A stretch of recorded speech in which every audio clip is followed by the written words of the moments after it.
Of course. Here is a dark horror story for you.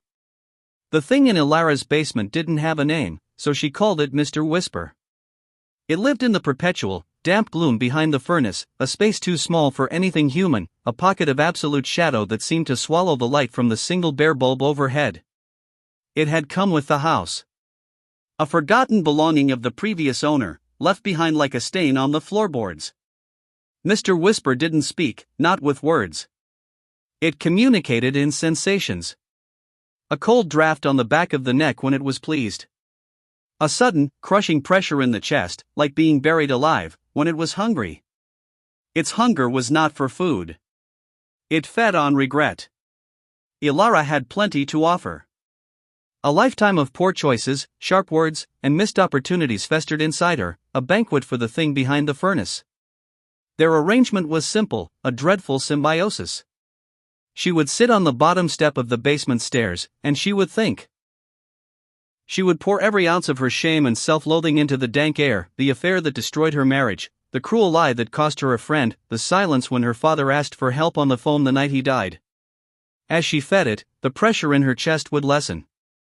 The guilt would drain away, leaving her feeling scoured, hollow, and clean.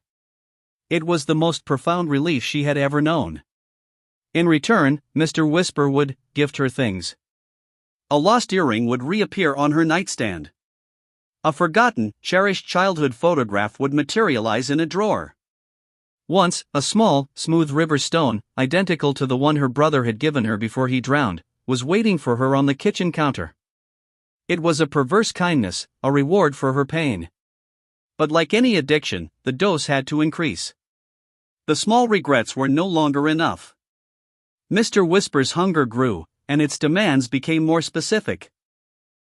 It started with a cold draft that coalesced into a single, icy finger tracing a word on her spine as she washed dishes, remember.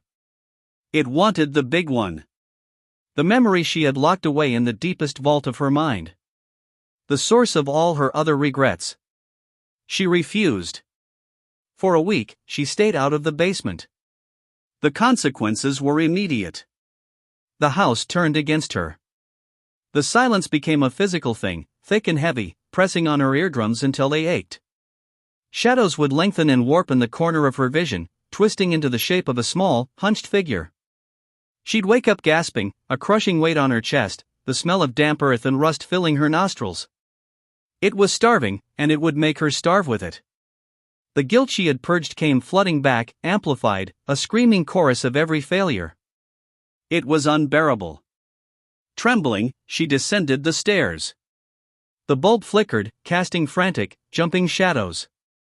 The air was frigid.